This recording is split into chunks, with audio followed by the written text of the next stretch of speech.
Shalom, Yashala, Shalom. First and foremost, I want to give our praise, honor, and glory to the Most High Yahweh. I do so in the name of His only begotten Son, Yahweh Shai. Double honors to the apostles and the elders of Yashar Allah.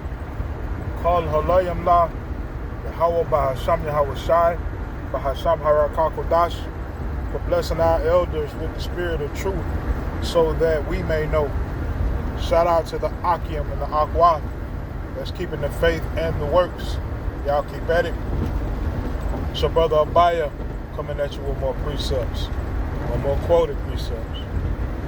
So I saw a video earlier this morning. Usually when I wake up in the morning, I like to watch, different brothers' videos. All right, get edified. Get edified while I get ready for work. Get edified on my way to work. Be edified while I'm at work. And, while I'm leaving work. When I get home. Right? When I go to bed, while I sleep. I like to go to sleep with the Audible Bible playing. Right, but anyway, like I said, I was watching this video and I saw this Edomite, this proud Edomite that was saying, during the times of, 1619, 1492, that there was only a small number of us that were here. And he was saying it so proudly. He was saying, we didn't build a damn thing. He said his forefathers, through blood, sweat, and tears, built up the daughter of Babylon to what we see today. Now, and he's saying that because of what, the narrative of the so-called black man is. So-called black man, Hispanic man, and Native American man is that we built this country, and we really did. Now, as far as the business aspect of it, we ain't had nothing to do with that. Right? As far as them making deals off of the different slaves that they had, we ain't had nothing to do with that. Of course your forefathers did that, we're going to build up this certain amount of road and so forth and so on, and, you got overseers and things of such that sit back and watch. But as far as who put forth the actual work, that's Yashar Allah all day. It's in the curses. Deuteronomy chapter 28. Right? It says basically a nation of fierce countenance we eat up everything that we build. Like I said, I'm roughly paraphrasing. As you can see, I'm driving. Right? But it said that we will go to our enemies and one of our things, and the labor that we will put forth in this place would count for another individual's wealth. Like I said, roughly paraphrasing. And it's still that way to this day. Right? Yeah, we work these different jobs or whatever, and we get paid for it. But are we really getting paid? All right? Are we really getting paid our worth? Some of us work some really dangerous jobs that at any moment at these different jobs we could lose our life. Right? Like real talk. Are we getting paid our worth with that? I sincerely doubt it. 9 times out of 10, you still in the teens working these different jobs. Some of us work some disgusting jobs, man. And we're doing all this to make somebody else rich. All right? Shall another nation eat up? That's in Deuteronomy 28, man. All right? We in hell. All right?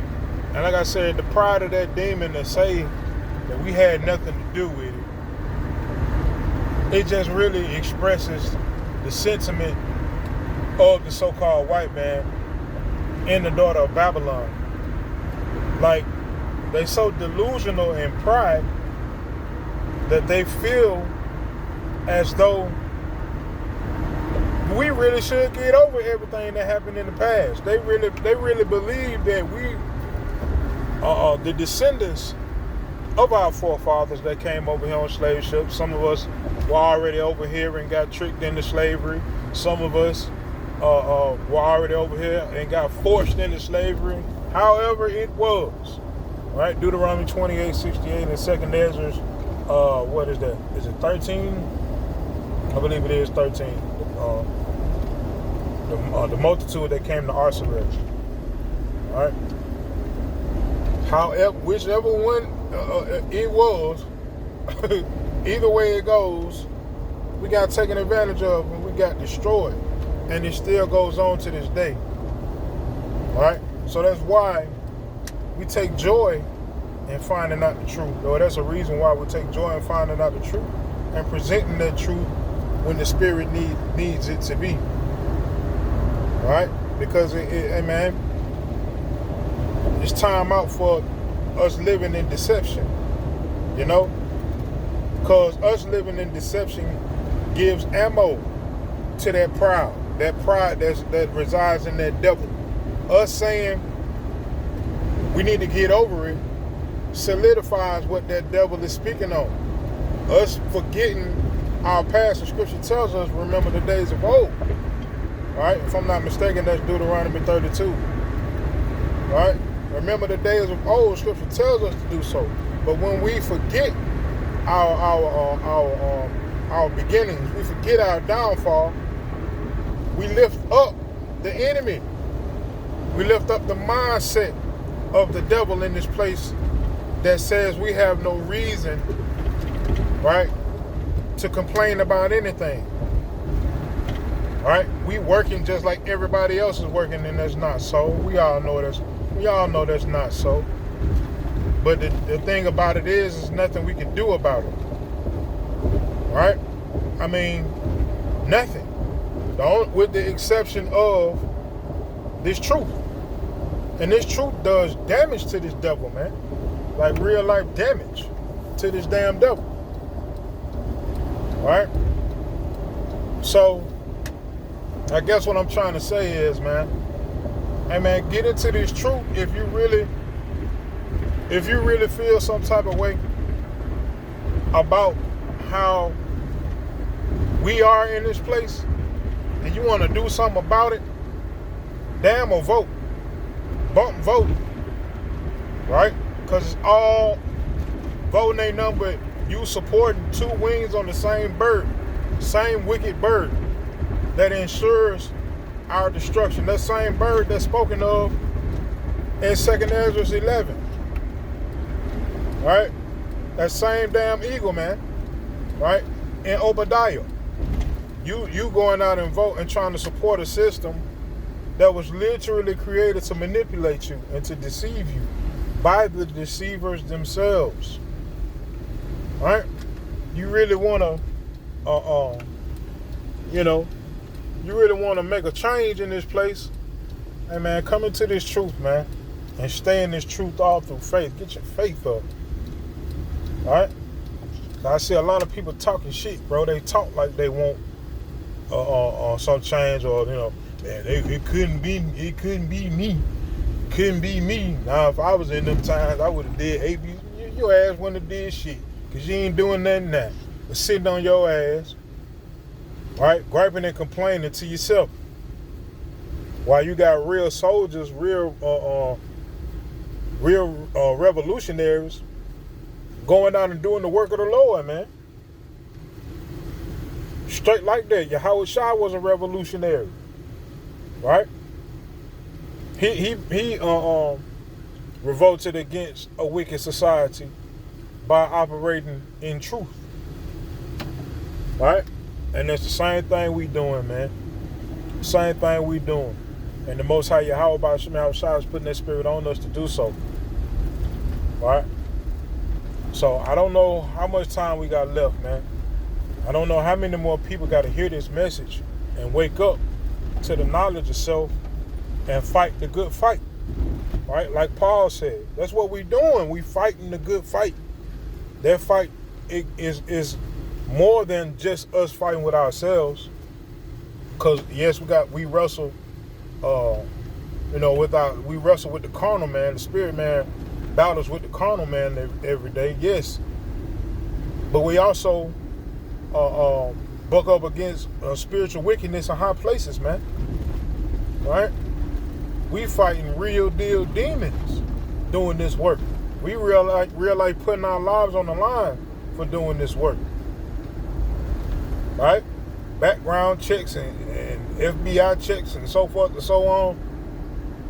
And the work not gonna stop because, and matter of fact, call Halayim La Yahweh Shemi Hawashai when things like that arise, because it gives us a spirit of I'm trying to think of the words, man.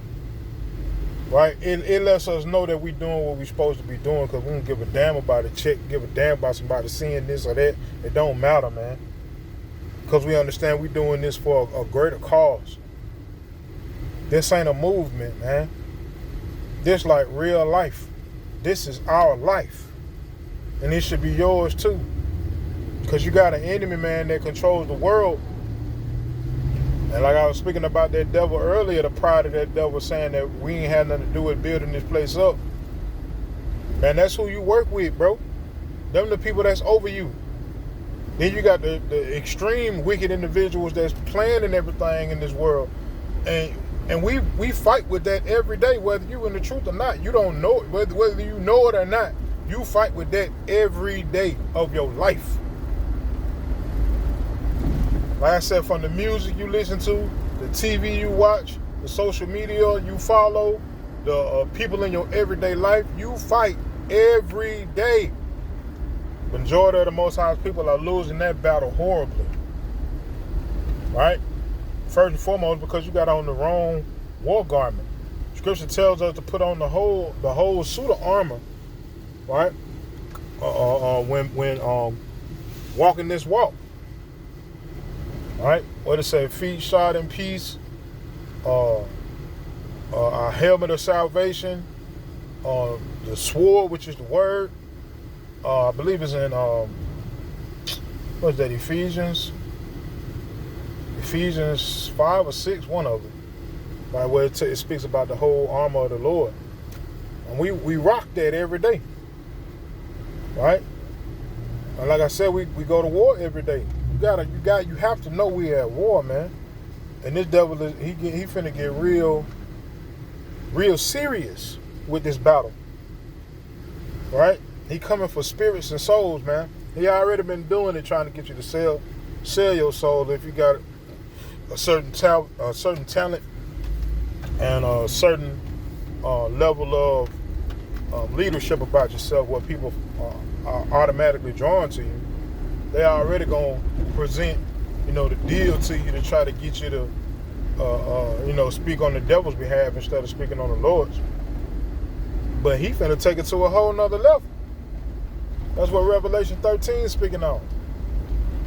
Right? This devil is finna take it to a whole nother level. So, like I said, man, I strongly exhort you to get in the fight before that fight really comes to you. Like, before it manifests physically to you. Right? Because we don't know how much time we got. But through the spirit, man, and I know I ain't the only one that's feeling this. I know I'm not. Through the spirit, that time getting real close. I'm talking about, I get like a sense of any moment now, like quite often as of late. You know what I'm saying? Because of the different things I've seen the devil unleashing, because of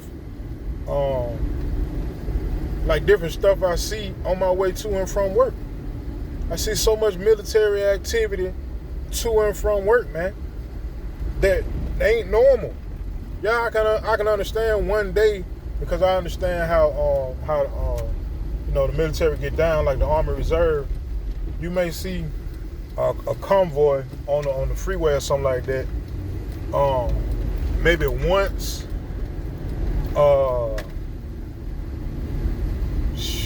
maybe twice a year. Yeah, once or twice a year you'll see a convoy.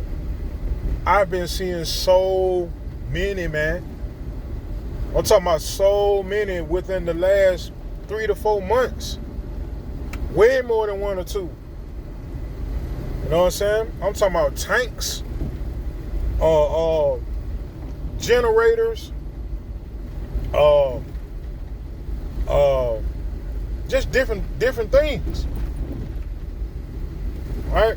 Different things I've been seeing on the freeway with military colors on them, on the back of 18-wheelers. I've seen convoys. Right?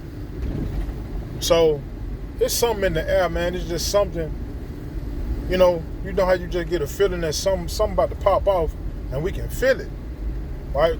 And honestly, I believe that's the Spirit of the Lord, because we've been circumspect this whole time since we came into the truth.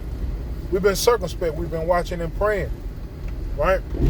And the thing that we've been praying for is liberation, right? And the Most High hears the prayers of His saints, man. And he not just going to allow us to pray and don't nothing happen. I know that as fact. The Most High, He hears our prayers, right? So if we constantly praying for liberation, like the Scripture tells us, if we constantly praying for the return of Yahweh Shai, we constantly praying for the downfall of Babylon, it has no choice but to happen. And it's happening. So like I said, man, hey man, get in the fight before it's too late. Right? Because when it's too late, it's too late. Right? So, and like I say in Romans 13:11, and that knowing the time, now it is high time to awake out of sleep, for now is our salvation nearer than we believe, man. Alright? Alright, so I end with that, man. Yahweh Shem Yahushua Ratazah, these quoted precepts in this video were edifying. Kol haloyim la Yahweh Bahasham Yahweh Shai Bahasham Harakakodah Shalom Yasha Allah.